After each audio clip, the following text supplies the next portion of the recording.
සියලු දෙනාම ආයුබෝවන් කියලා සාදරයෙන් පිළිගන්නවා. ඉතින් අද අපි කතා කරන්න යන්න හදන්නේ අලු පොළ ඇල්ල ගැන. ඉතින් අලු පොළ ඇල්ල බලන්න යන චාරිකාව එකතු වෙනවා අයේෂ්, නුවන්, ඒ වගේම ලක්මාල්, ඒ වගේම අයිෂ්කි මල්ලි, වගේම මම උපේක්ෂ. ඉතින් Tour of Nature ලංකා එහෙම නැත්නම් සෝබා දහමේ චාරිකාව වෙත සියලු දෙනාම සාදරයෙන් පිළිගන්නවා.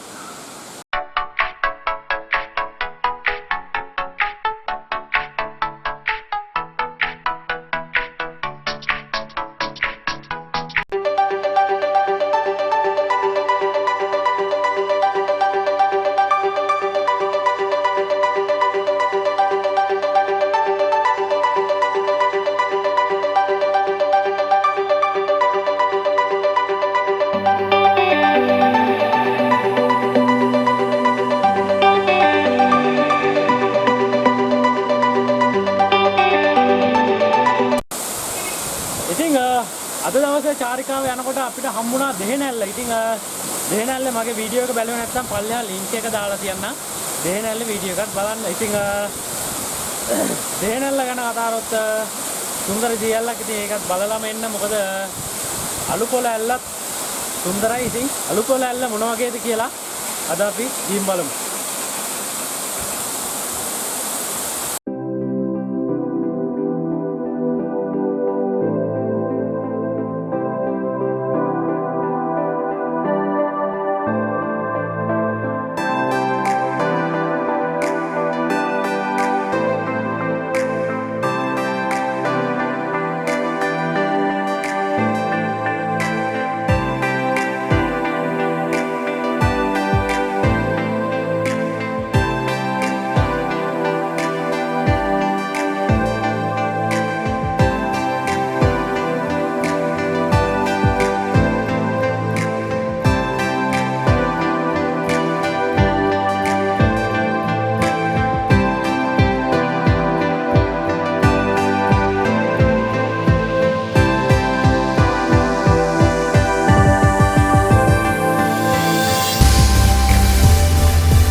හොඳයි. ඉතින් අද දවසේ අපි ගමනාන්තයට ඇවිල්ලා තියෙනවා. ඔයාලට පිටිපස්සෙන් පේන්න තියෙන්නේ අලු පොළ ඇල්ල. ඉතින් අලු පොළ ඇල්ලට එන්නේ කොහොමද කියලා කිව්වොත් රත්නපුර දිස්ත්‍රික්කයේ ඉඳලා ඔයාලට එන්න වෙනවා මල්ලල පාරේ. මල්ලල පාරේ ඔයාලට කිලෝමීටර් 7ක් විතර ඇවිල්ලා මල්ලල හන්දියේ ඉඳලා මල්ලල හන්දියෙන් පල්ලෙහා පාරේ. ඒ කියන්නේ බේවල්ලත්ත පාරේ කිලෝමීටර් 21ක් පමණ එන්න වෙනවා. ඊට පස්සේ බේවල්ලත්ත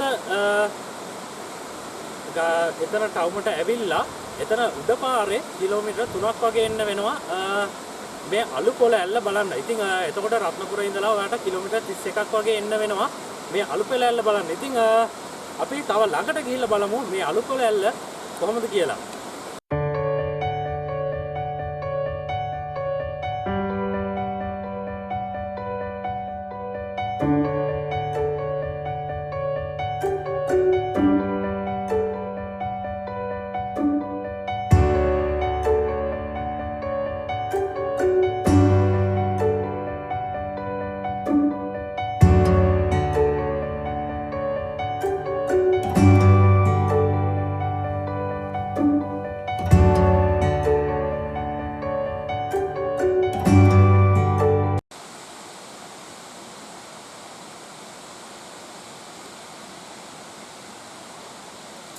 හොඳයි ඉතින් අපි අද කිව්වාගේම ඇල්ල ළඟට ඇවිල්ලා තියෙන ඉතින් ඇල්ල පාමුලට යන්න පොඩි පඩිපෙලක් තියෙනවා. ඉතින් මෙතනින් පල්ලෙහාට ගිහින් තමයි ඇල්ල පාමුලට යන්න වෙන්නේ. ඉතින් අපි පායන කාලේ ආපු නිසා පොඩ්ඩක් ඇල්ලේ වතුර චුට්ටක් අඩුවෙන් තමයි අපිට බලා ගන්න පුළුවන් වෙන්නේ. ඉතින් වැහි කාලෙක ආවොත් ඔයාලට බලා ගන්න පුළුවන් ඇල්ලේ සුන්දරත්වය මීටත් වැඩියෙන්. ඉතින් ඒ වුණාට පුංචි දෙයක් තියෙනවා වැහි කාලෙට මේ කූඩැල්ලන් අපිට පොඩ්ඩක් දැක ගන්න පුළුවන්. ඉතින් ඒ නිසා පායන කාලේ සංචාරය කරන එක තමයි හොඳ.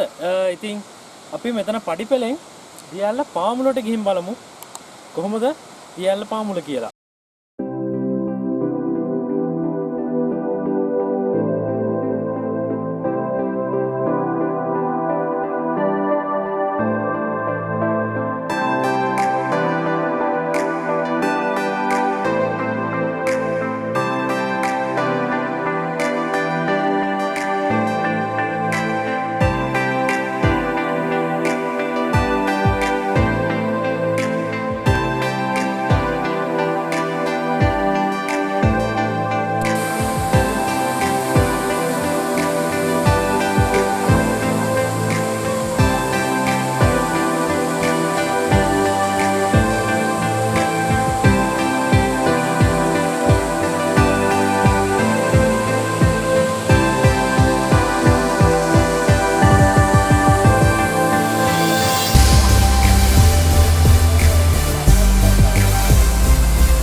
ඉතින් අලුපොළ ඇල්ල තමයි ඔයාලට මේ පිටිපස්සෙන් බලා ගන්න තියෙන්නේ. ඉතින් අලුපොළ ඇල්ල ගැන කිව්වොත් මීටර 78ක් පමණ උසයි. ඉතින් තට්ටු 3කට තමයි මේ අලුපොළ ඇල්ල පහළට ඇදගෙන වැටෙන්නේ. ඉතින් අලුපොළ ඇල්ල මේ විදිහට සුන්දරත්වය ගලා බසිනකොට ඉතින් මම කියන්න කැමති ප්ලාස්ටික් පොලිතින් මේ වගේ දේවල් මේ වගේ තැන් වලට ගෙනෙල්ලා පරිසරය විනාශ කරන්න එපා. ඉතින් ඒ දේවල් කියන්නේ මේ වගේ තැන් ආරක්ෂා කරගන්න ඕන නිසා. ඉතින් සෝබාදාමේ චාරිකාවෙන් සෝබාදාමේ අසිරිය කොහොමද කියලා ඔයාලට මේ වගේ පෙන්වනවා. ඉතින් දේවත්තක් මැදින් තමයි අපි ආවේ. ඉතින් ඊටම ලස්සනයි, ඊටම අලංකාරයි. ඉතින් තව චුට්ටක් ළඟට ගිහිල්ලා බලමු කොහොමද ඒ ලස්සන කියලා.